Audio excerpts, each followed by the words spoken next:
Montana is once again being bipolar, and last week it was sunny in the 70s, getting a tan every single day pretty much, and now it's windy and it's like 30 degrees, so once again we are working out with the garage door closed.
Then after I'm done with my 5x5, I like to just drop the weight down to like 225 pounds and just see how many I can rep out. Just pump a little bit more blood into the muscle, just because doing the 5x5 is definitely more strength focused rather than hypertrophy.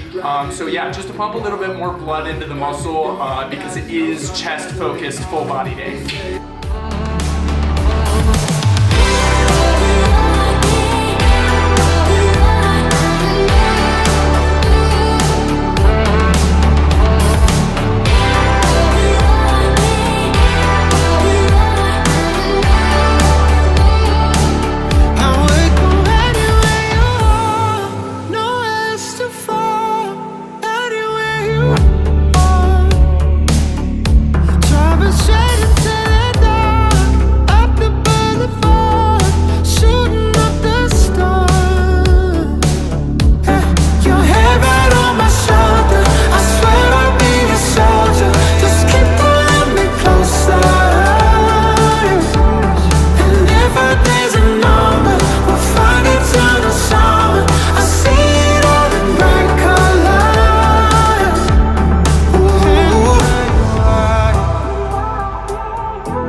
the beating of your heart, of your heart.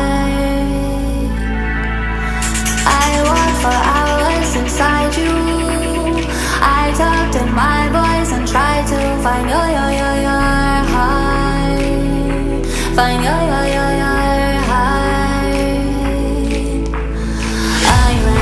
all your veins. I saw all of your visions, I found all of you, babe. But I couldn't find me anywhere, and now I'm stuck inside of you, baby. You gotta let me out. I gotta get free, oh baby. I'm too invested, I can't get obsessed with you, baby. Alright, you guys, workout is officially finished, and it is Mother's Day, so now I'm gonna go try not to stuff my face.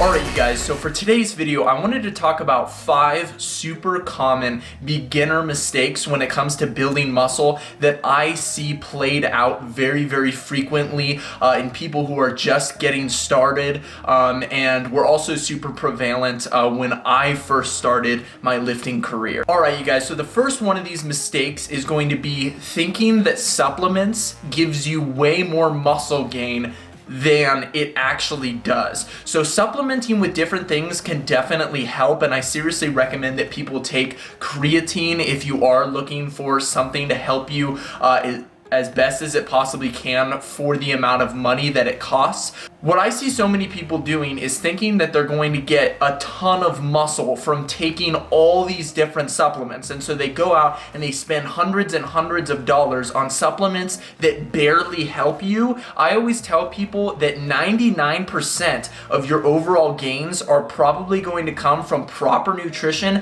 and proper training. Supplements might give you that extra 1%. Now, that extra 1% can mean a lot if your diet and your nutrition is in check and your training is optimized. Now, if both of those things are optimized, that 1% of muscle gain that can come from supplements can go a long way. But if those two things aren't optimized, then what are you doing? There are so many other things that could be focused on that could be giving you more gains than all of those supplements combined. So don't rely too heavily on supplements. They already cost so much money. Don't go out and spend your hard-earned money on supplements that are barely going to help you. All right, so the second biggest mistake that I see is not getting enough sleep. Now, I just graduated from high school last year, and I'm in college right now. So I know how tough this one is, especially when you have a lot of schoolwork, you're trying to get into the gym, and you're pretty much in classes all day long. So I understand where this is coming from, but if you really want to maximize the amount of lean muscle that you're putting on your body, you are going to want to get at least 7 hours of sleep. I recommend somewhere around 8 and maybe even a little bit higher than that if you are looking to really optimize your muscle growth.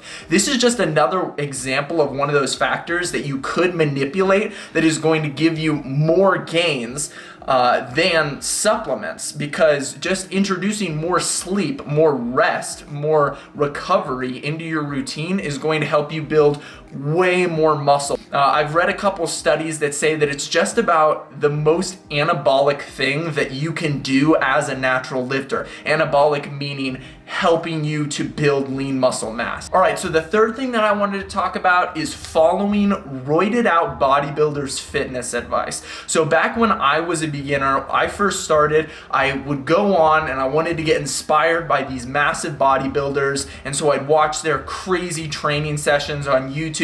I'd look up their workouts and I'd do them, but their workouts were just ridiculous. I remember there are multiple bodybuilders that just spend hours upon hours inside of the gym every single day. When I saw it, I was like, oh, in order to get that big, I have to train just as hard as that guy. This is not the case. You do not need to be in the gym 4 to 5 hours every single day. Your workout should be between 1 to 2 hours long if that. All right, so number 4 is going to be going to the extremes when it comes to bulking and cutting. So the extreme version of cutting would be crash dieting, and the extreme version of bulking would be dirty bulking. And I made a little bit of a video about dirty bulking in and of itself and how terrible it was for me in the long run when I did it when I was a kid. Stick to the moderate versions of both cutting and bulking. So if you are looking to lose weight,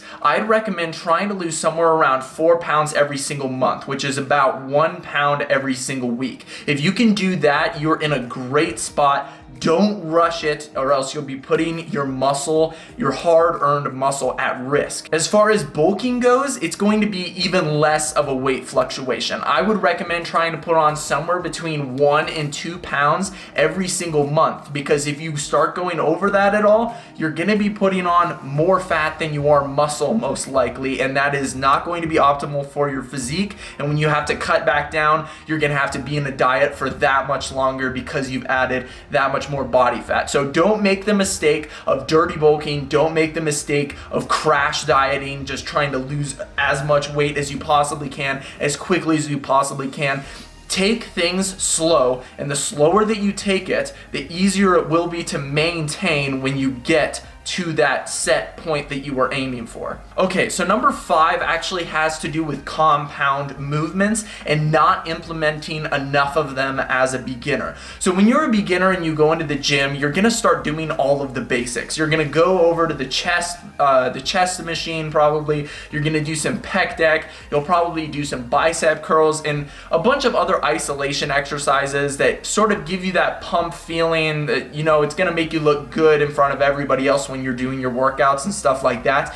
But my biggest mistakes were not implementing bench press, overhead press, deadlift, and squats early enough. Every single one of these exercises is going to give you the most benefit, the most bang for your buck when it comes to muscle gain, compared to all of those other isolation exercises. Now, I really like to implement isolation exercises into my workouts, but I always base my workout around the first exercise, which is almost always one of those main compound movements: bench press, overhead press, squat, or deadlift.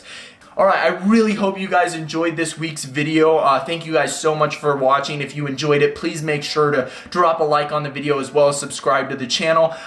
If you guys have any other video ideas, once again, let me know. My gyms are just sort of opening up, so we might be able to get back into the gyms and film in the next couple of weeks, which I'm really, really looking forward to. But in the meantime, thank you guys so much for your support. Thank you so much for watching, and I will see you all in next week's video.